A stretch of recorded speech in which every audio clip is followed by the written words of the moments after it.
అల్పపీడన ప్రభావంతో తెలుగు రాష్ట్రాల్లో భారీ వర్షాలు కురుస్తున్నాయి. తెలంగాణలో 2 రోజుల పాటు వానలు పడతాయి. ఇటు గుంటూరు జిల్లా పల్నాడు ప్రాంతంలో భారీ వర్షాలు కురుస్తున్నాయి. కారంపూడి వద్ద ఎర్రవాగు ఉధృతంగా ప్రవహిస్తోంది. దీంతో 4 గ్రామాల్లోని లోతట్టు ప్రాంతాలు నీటమునిగాయి. గురజాల ఆర్టీసీ బస్టాండ్లో వరద నీరు రావడంతో రాకపోకలకు తీవ్ర అంతరాయం ఏర్పడుతోంది. దాచేపల్లి వద్ద నాగులేరు వాగు ఉధృతంగా ప్రవహిస్తుండటంతో గురజాల వద్ద రైల్వే ట్రాక్ పైకి వర్షపు నీరు చేరింది. నడికుడి పిడుగురాళ్ల మధ్య కూడా రైల్వే లైన్పై నీరు చేరడంతో రైళ్ల రాకపోకలకు అంతరాయం కలిగింది. భీమవరం మాచర్ల రైలు ఉదయం నుంచి ఆగిపోయింది. గుంటూరు జిల్లాలో తాజా పరిస్థితి మా కరెస్పాండెంట్ కృష్ణ అందిస్తారు. కృష్ణ, ప్రస్తుతం జిల్లాలో నడికుడి పిడుగురాళ్ల మధ్య రైల్వే లైన్ పై నీరు చేరిందా? ప్రస్తుతం రైళ్ల రాకపోకలకు సంబంధించి అధికారులు ఏం చెప్తున్నారు?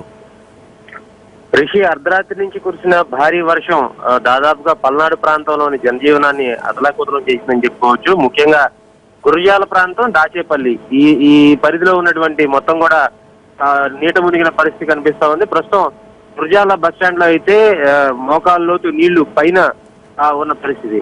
అయితే ప్రస్తుతం రైలు రాకపోకలకు సంబంధించి అయితే మాచర్ల నుంచి భీమవరం వెళ్లాల్సిన ప్యాసింజర్ రైలును ప్రస్తుతం మాచర్ల ప్రాంతంలో నిలిపివేశారు. ఎందుకంటే గురజాల ప్రాంతంలో రైల్వే లైన్ ట్రాక్ మొత్తం కొట్టుకుపోయిన పరిస్థితి, 50 మీటర్ల మేర కొట్టుకుపోయిన పరిస్థితి. అలాగే పిడుగురాల నుంచి దాచేపల్లి వెళ్లే రైల్వే ట్రాక్ పై కూడా నీళ్లు వచ్చినాయన్నటువంటి సమాచారంతో రైళ్లను నిలిపివేసే యోచనలో అధికారులు ఉన్నారు. అయితే ఇప్పటికే టెక్నికల్ టీం ను పంపించారు. అక్కడ పరిస్థితి ఎలా ఉంది అనేది తెలుసుకునేదానికి కూడా ప్రయత్నం చేస్తా ఉన్నారు.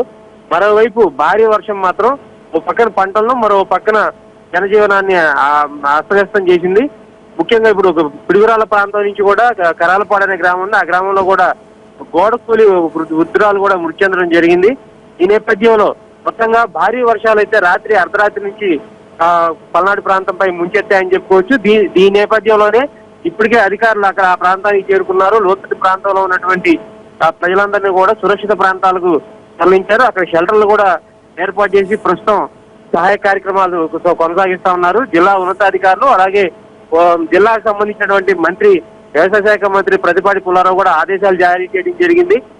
వచ్చినటువంటి ఏదైతే వరద ఉందో ఆ వరదను తట్టుకునే విధంగా సహాయక చర్యలు చేపట్టాలని, గజేతగాలను కూడా సిద్ధంగా ఉంచాలని కూడా ఆదేశించడం జరిగింది. అలాగే లోతట్టు ప్రాంతాల్లో ఉన్న జనజీవనానికి సంబంధించి జనాలు మొత్తాన్ని కూడా షెల్టర్లకు చేర్చి వారికి ఆహారం, మందులు, ఇతర సదుపాయాలు కూడా కలగజేయాలని ఆదేశించడం జరిగింది. ఈ నేపథ్యంలోనే అధికార యంత్రాంగం పూర్తి స్థాయిలో సహాయ కార్యక్రమాల్లో నిమగ్నమైంది.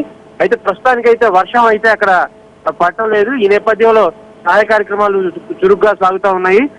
ముఖ్యంగా గురజాల ప్రాంతంలో అయితే రహదారి మొత్తం కూడా జలదిగ్బంధంలో కూరుకుపోయిన నేపథ్యంలో బస్సులు కూడా కనీసం వాహనాలు కూడా తిరగలేని పరిస్థితి అయితే నెలకొంది. మధ్యాహ్నానికి కొంత వరద తగ్గుముఖం పట్టే అవకాశం ఉంటుందని అధికారులు అంచనా వేస్తున్నారు. Krishna, thank you.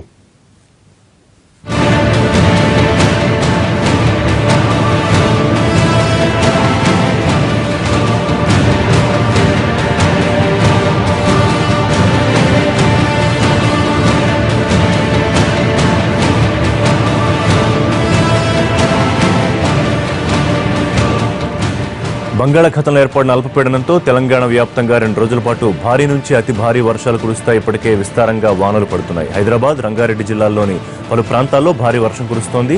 కుకట్పల్లి, అమీర్పేట్, సికింద్రాబాద్, ఖైరతాబాద్, జూబ్లీహిల్స్, ఎర్రగడ్డ, రాజేంద్రనగర్, శంషాబాద్, ఉప్పల్, అంబర్పేట్, కుత్బుల్లాపూర్, ఇబ్రహీంపట్నంలో వర్షం దాటికి రోడ్లు పూర్తిగా జలమయమయ్యాయి. మరో 2 రోజుల పాటు హైదరాబాద్లో కుండపోత వర్షాలు నమోదయ్యే అవకాశం ఉంది.